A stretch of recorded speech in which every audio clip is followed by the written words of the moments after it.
Hey guys, Rich here. Just a quick little thing I wanted to demonstrate here. I didn't tell in my last videos on when you put the shock in how to really adjust it, so I'm just going to tell you how to do these adjustments to it real quick. So to adjust this shock to get the rudder to pause the same on both sides, you know, this is, I believe, is a 7/16 diameter right here, and it's a 1/2 inch nut right there. Just loosen that jam nut, and you got to shorten this or lengthening this. Like, the more you shorten it, gives you more pause to one side and, you know, less pause to the other side, vice versa, depending on how much you lengthen or shorten this rod till you get the adjustments right.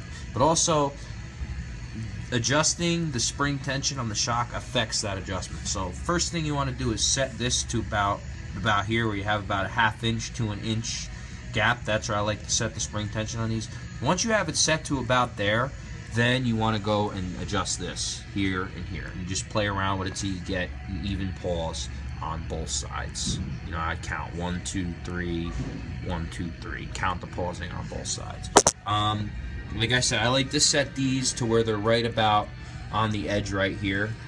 You know, not in the middle to where they pause. You know, just so the shock doesn't have too much power.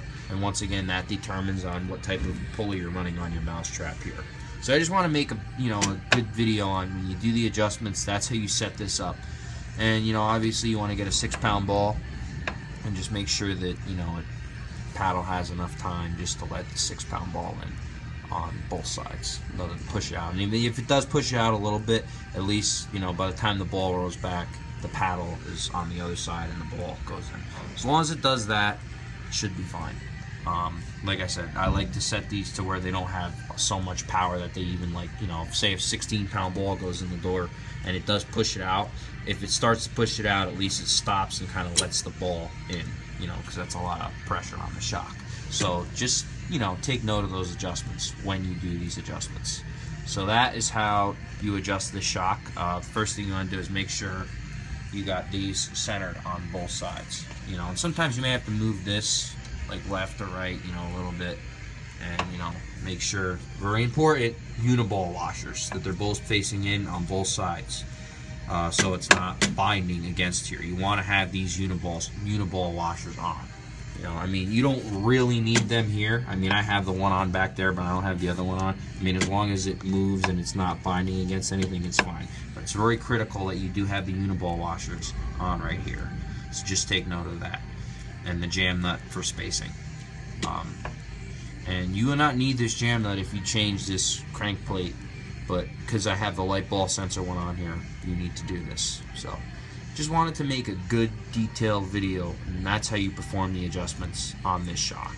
And before you put this shock in, make sure take it apart and grease and oil the inside of it. There's a spring, there's the shaft, and there's a spring on this side. Take them both out and just grease them up really good before you put the shock in, because it does not have anything in it and it needs to be lubricated. So I always pull these apart and lubricate them up real good before you put the shock in if it's a brand new shock. Take note of that before you put this in. Pull it apart and lubricate it up real good. Spray a little oil down this shaft here and there, and take it all apart and grease it up inside. So that's another important factor that I just figured I'd put in there. So that's it. Just wanted to share that. Okay. Hope you guys all enjoy this video.